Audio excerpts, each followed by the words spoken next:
The sun was sinking behind the black hills, turning the sky dark orange. Wind blew through the empty land, carrying dust and silence.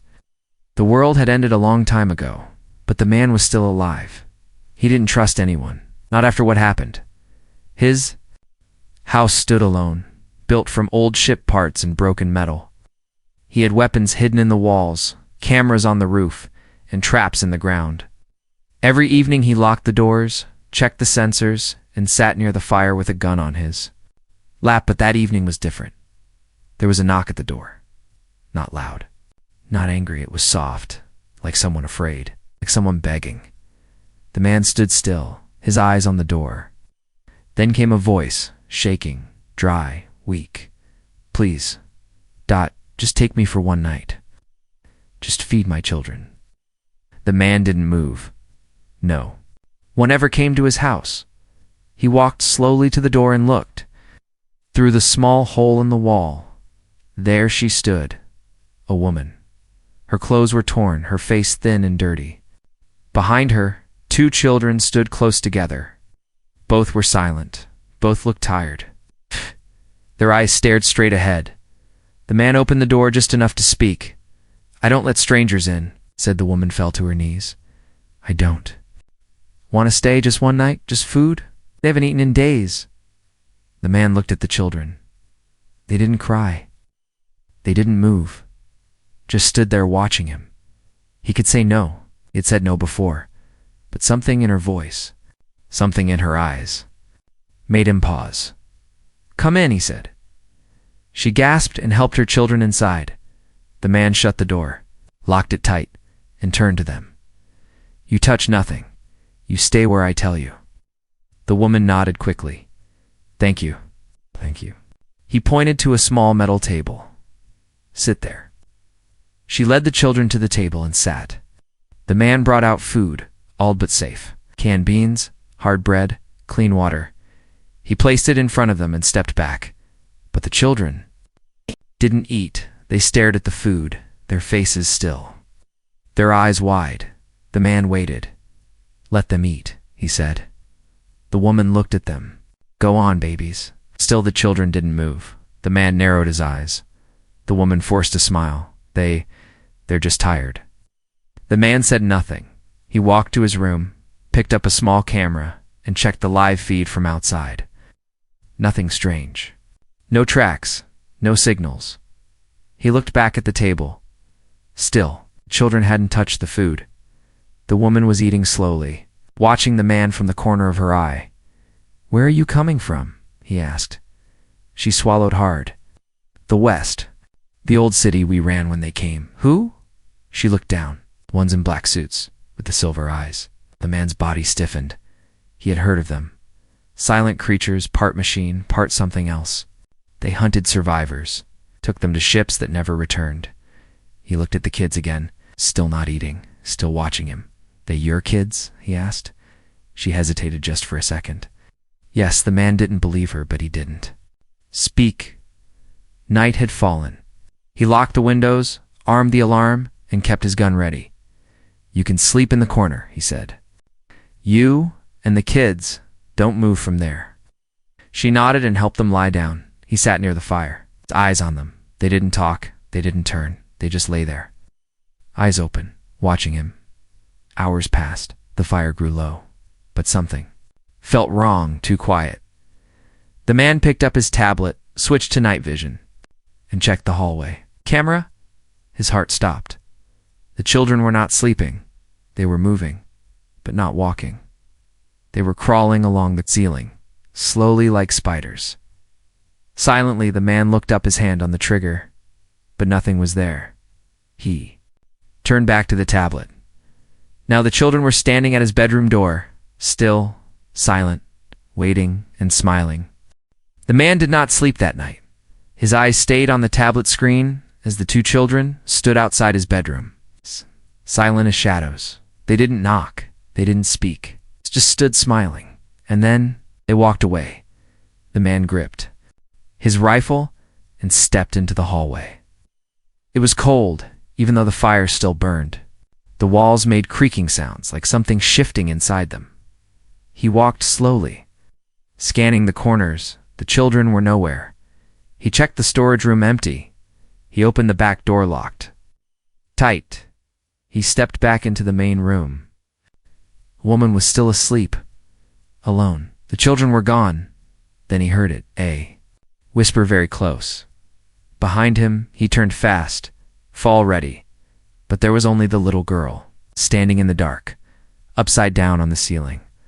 Her eyes glowed faint yellow. Her mouth opened slowly, like it forgot how to smile. "We were hungry once," she said in a voice not meant for a child. The man didn't move. "What are you?" The girl dropped to the floor with no sound, like paper falling. She looked up at him. "You still don't understand. She lied to you. She brought us here not for help, but for a test." Before he could speak, the boy appeared from behind the couch, sitting still. Hands folded neatly, eyes sharp like a hawk. "We wanted to see," he said, "if you were like the others." The man raised his gun. "I am not like anyone." Girl tilted her head. "Yes, that's why she chose you." The woman gasped awake. She looked around quickly, then stood. "No. Leave him alone," she shouted. The kids stepped back almost too fast, as if pulled by invisible strings. The man pointed his gun at her now. "Start talking now." She raised her hands. "They're not what you think. They're not evil." "Not human," the man said. "No," she agreed. "What they used to be." The room was silent for a moment. She sat slowly on the floor, her eyes heavy. They were born in the labs, the alien ones. You know the stories, but the truth is worse. Children stood behind her now, quiet and calm. They were made for war.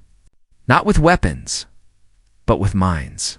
They can learn anything, copy anything, even human feelings, if they stay close enough. The man frowned. "And you brought them here. Why?" She looked up. "Because something else is coming. Something worse. And these two are the only ones who can stop it." He laughed once, dry and cold. "To lab creatures who walk on walls and speak in riddles. I'm supposed to believe they'll save us? They have something in them," she said. "A key, not to a door, to a signal."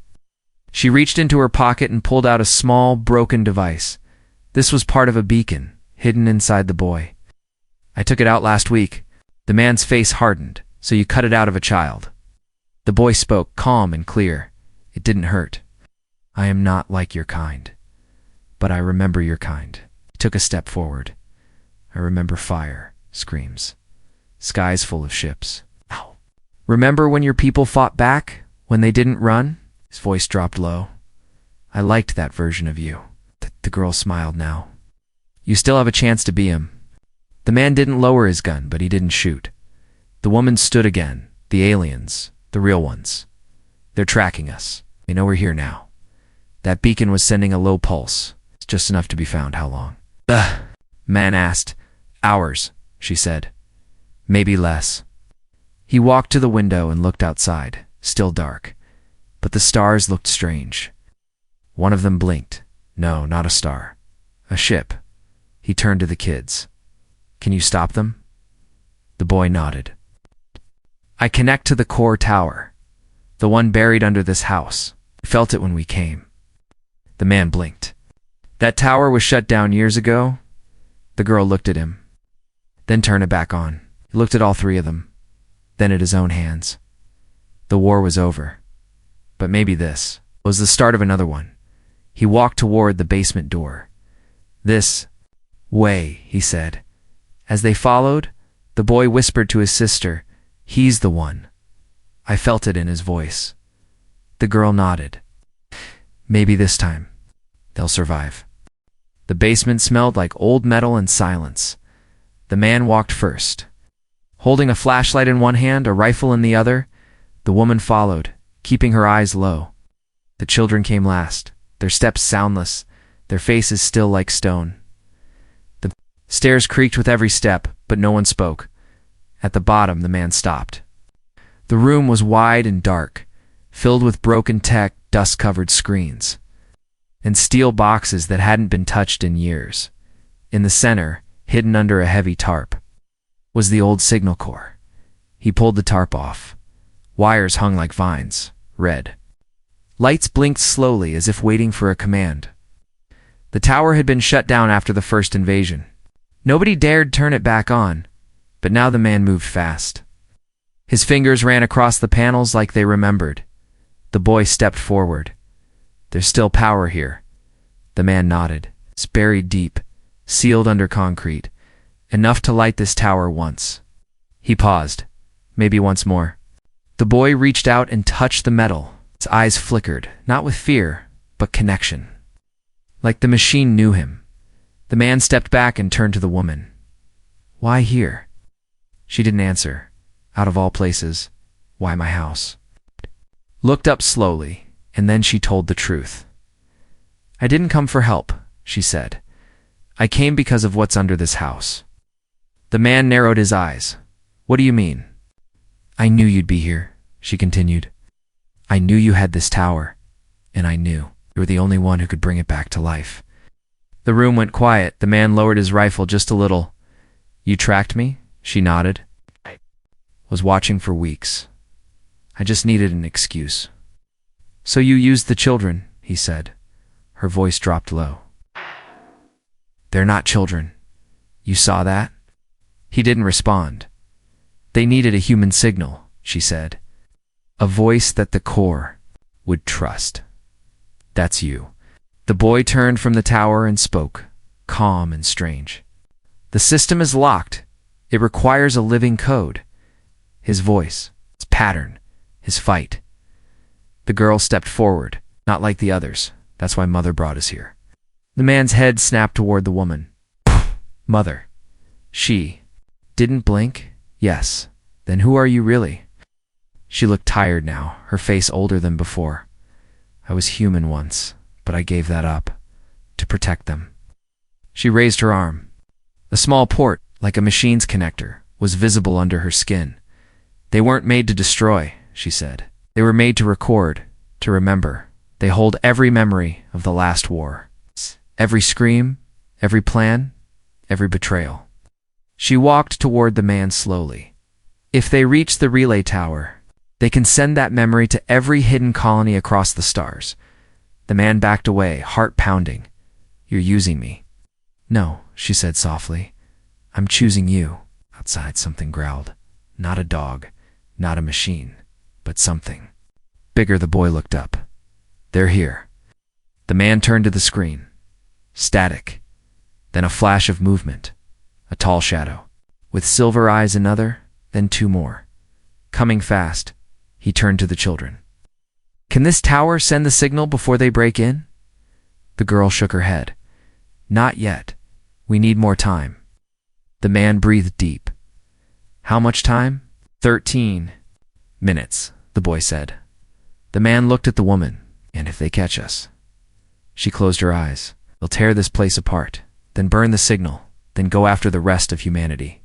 He nodded slowly, then pointed to a panel near. "The ceiling, there's a tunnel behind that. Leads to the upper ridge.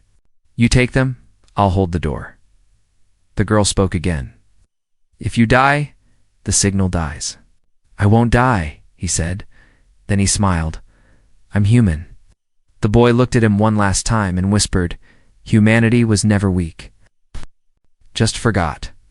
The man turned, locked the basement doors, and checked his rifle. Outside, creatures had surrounded the house. They were not machines, not aliens. They were worse. They were the ones who stayed behind, wearing human skin. The house was breathing. That's how it felt from inside. Metal walls shivered. Pipes groaned, like bones bending under weight. And outside, something scraped its claws across the door. The man stood at the center of the living room, rifle aimed. At the entrance, his breath was calm, slow, trained. But his eyes never blinked. From behind the basement wall, the woman whispered through the tunnel, "Come with us." He didn't answer. She tried again. "You won't make it." Glanced toward her, just once. "I wasn't made to run," he said. She hesitated, then vanished down the tunnel with the children. The man turned back to the door. Then, silence, total silence. Even the wind outside had stopped. He stepped closer. Slowly, then it began. A voice, high, gentle, female, from the other side of the door. "Please," it said, "let me in. My children are hungry." His blood turned cold. It was her voice. Exactly the same words. Exactly the same tone. He had heard those words 2 nights ago, when the woman first knocked. But she was in the tunnel now. This thing outside was repeating her, mocking her, using her. Then another voice joined, this one small, innocent, a child. "Is there food? We're cold." The man knew what was happening. Mimics, creatures left behind after the fall. Not machines. Not aliens. Experiments, built to hide inside human skin. Built to learn sounds. Built to walk like us. Speak like us. Feel like us. Feel like us until they didn't. Until they didn't need us anymore. The man locked his jaw and whispered, "Not this time." Pulled the switch on the wall. Every window slammed shut with steel plates.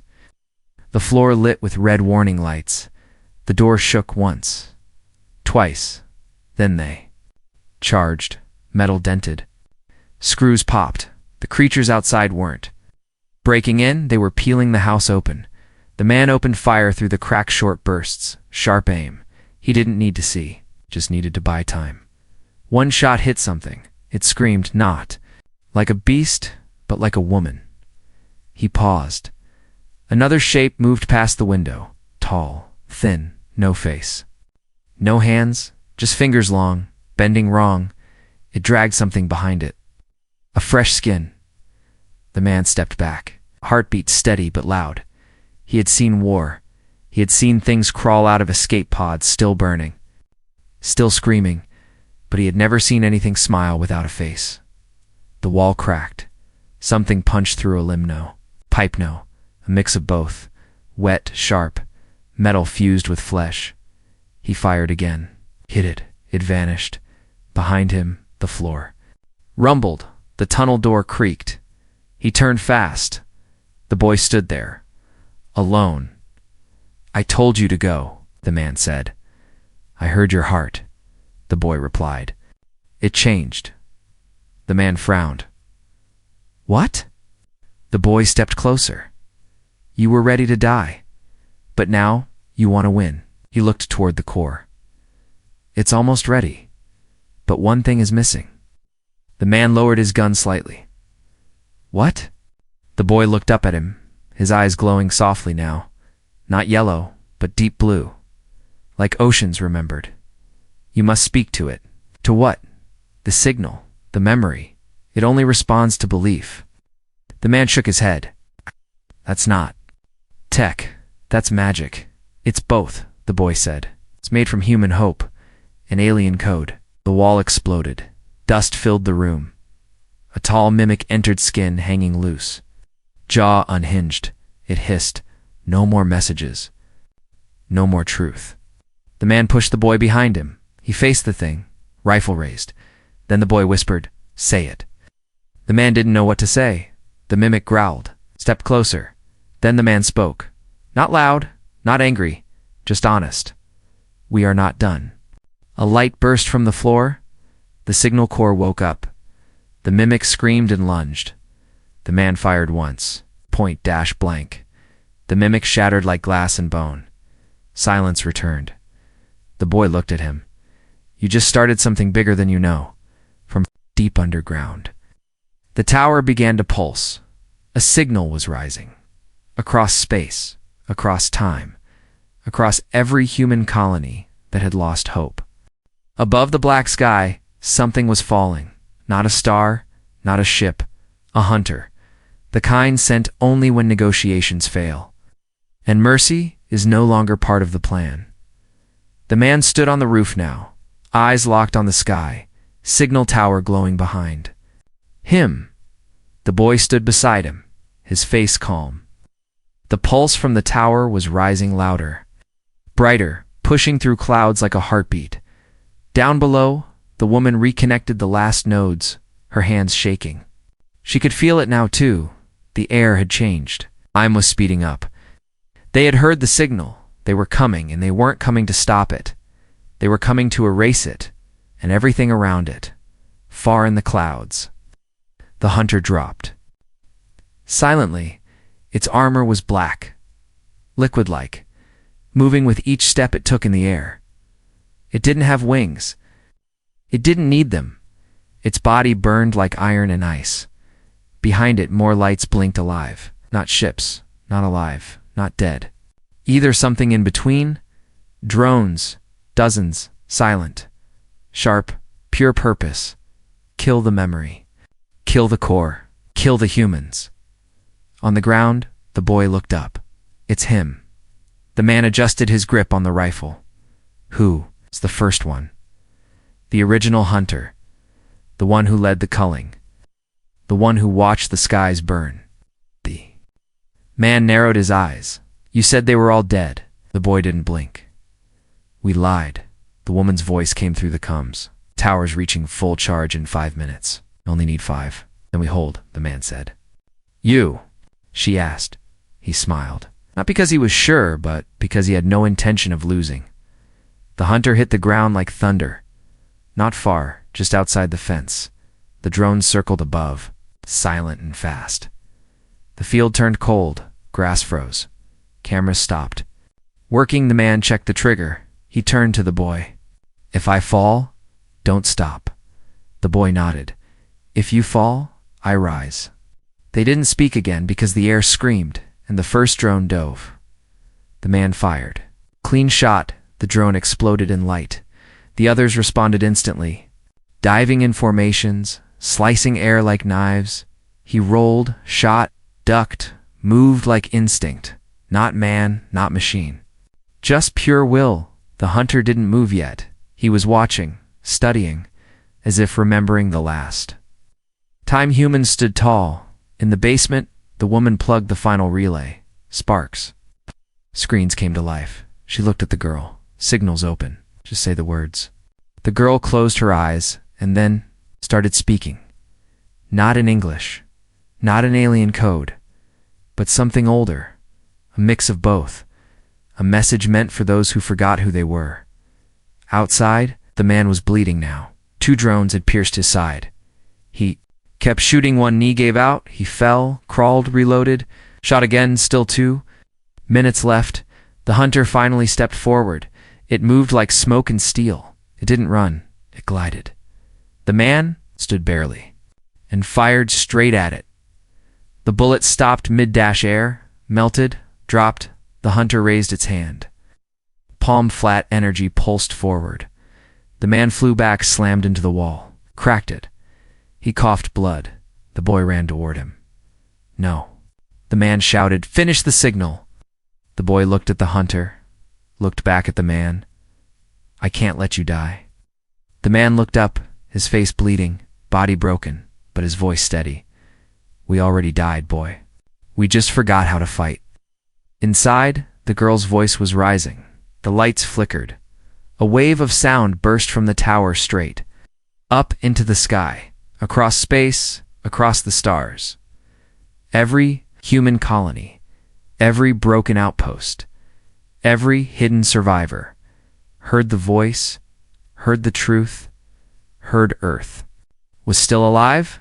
Outside, the hunter roared. Its body cracked. It flickered. It looked up at the sky, at the signal.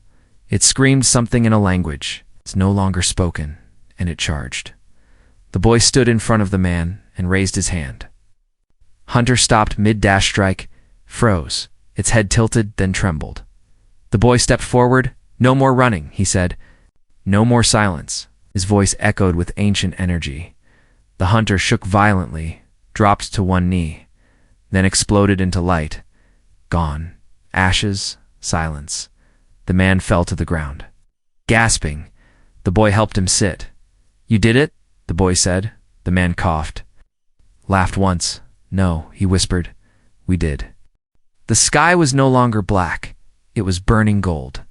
The signal tower pulsed like a second sun, sending out memory and message across the stars, ancient code, human voice, and something more, hope. For the first time in decades, Earth was calling.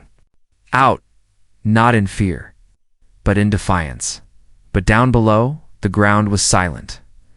The man sat against the broken wall, blood dripping down his arm, one eye swollen shut, bones cracked. But he was breathing barely. The boy stood nearby, not moving, not blinking, listening, inside the basement. The girl had stopped speaking. The signal was complete. The message had been sent. Now came it. The hard part, now came the decision. The woman stepped out from the tunnel, her face pale, eyes glassy. "It's done," she said. The man looked up, tired. "Then why do you look afraid?" She didn't answer right away, then walked slowly to the boy and placed something in his hand. A small device, glowing faintly blue. A detonator. The man tensed. "What is that?" The boy looked at him. "To protect the signal," he said. "What? Do you mean?" The girl entered too, holding something wrapped in cloth. She unfolded it. A sphere alive, beating like a heart. "We didn't just send the message," she whispered. "We sent a path, a trail." The man stood slowly, injured but upright. A beacon. The woman nodded. "They'll follow it." Of them, every survivor, every enemy, every forgotten race. This planet, this house, is now the center of a storm. The man looked at the tower, glowing behind him, then at the sphere. "And the only way to hide it again," the woman said quietly, "is to destroy the tower." "No," the man said. "If we do that, everything was for nothing." "Not nothing," she replied. "It was a spark. Now it has to spread." The boy stepped forward. "If we keep it open, they'll come faster, in bigger numbers. Next time, no one will survive." The man clenched his jaw. "This place, this signal, it's the last light of Earth." The girl stepped closer. "Then choose human. Let it burn bright and die with us. Or let it fade and survive somewhere else." The room went quiet. No one moved. Outside, clouds gathered again. Not natural clouds, metal clouds. Something was waking in orbit. The others had heard. The man walked out alone, hands behind his back, staring at the signal tower. It pulsed softly.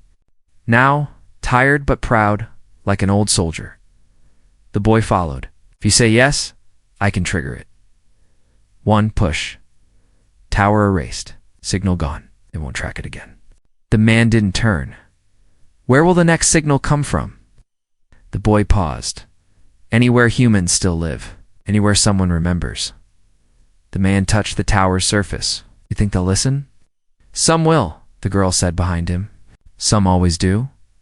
"And the rest?" The woman's voice came gently. "The rest will need stories. Like this one." He closed his eyes. He could still hear the last drone scream, still smell the burning steel, still feel the weight of history on his shoulders, but now he also felt something else. Possibility. He turned around. Slowly, and smiled, not because he wanted to, because he meant it. "Then go," he said. "Take the kids, take the story, take it off this world. Find another place, light another fire." The woman's lips trembled. "What about you?" "I'll hold the gate," he said, "till the storm ends, or until I do." The girl reached out her hand, gently placed the sphere in his palm. "You'll need this," she said. "It's memory, not just of war, but of who we used to be." He nodded once. "That's the part worth keeping." They left through the ridge tunnel, quiet. No goodbyes, just understanding. The man stood alone, now wounded, weary, but standing. The sphere pulsed in his hand, warm, gentle, alive. And as the sky cracked open with the return of enemies long forgotten, he stared straight into the light, smiled. "Come see what's left," he said. "Come see what still stands." The sky split like glass.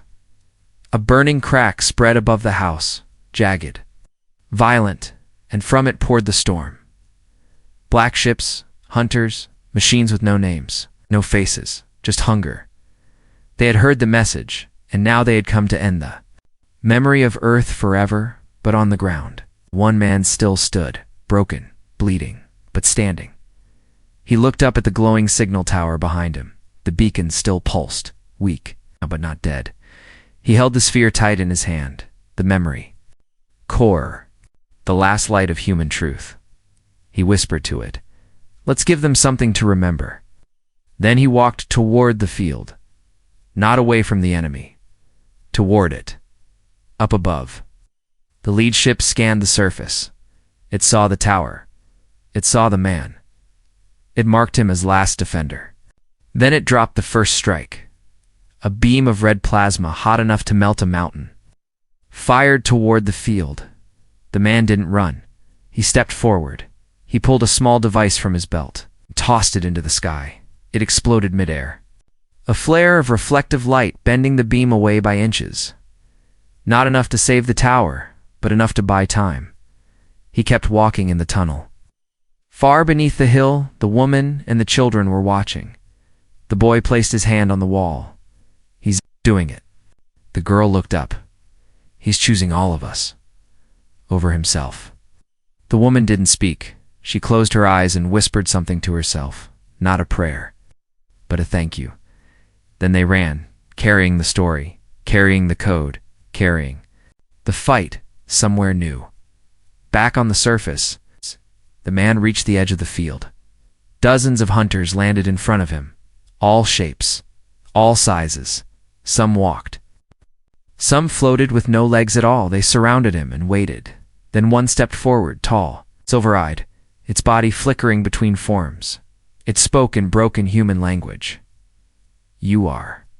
Final. The man nodded once. "That's what they said last time." The hunter extended a blade from its arm, long, curved, humming with energy. "You cannot win." The man raised the memory core in his palm. "No," he said, "but I can remind you." He slammed the core into the ground. The earth shook. The tower blazed. Suddenly, every drone paused. Every hunter flickered, because something was playing inside them. A voice, not code, not command. A scream, a cry, a war song from the old days, from the days when humans didn't bow. They burned. The sky turned white. Flashes of memory burst into the enemy systems. Chaos, defiance, sacrifice, survival, raw human emotion. Unstoppable, they screamed. One by one, they dropped. Short dash circuited, overloaded, burned from the inside. But the man didn't stop. He walked into them, firing, striking, shouting. He wasn't trying to live. He was trying to finish the sentence that history left half-written. A final blast hit the tower.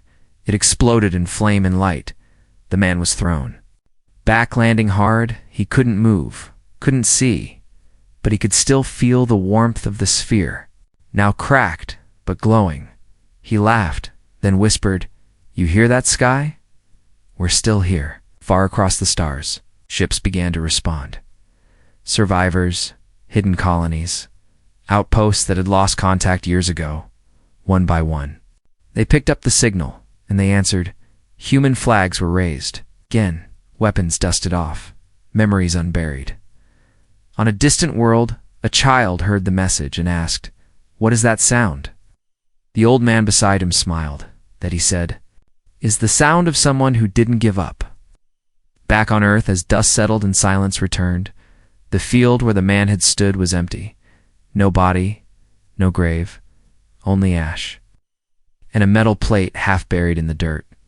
One word scratched on, it by hand, still fighting.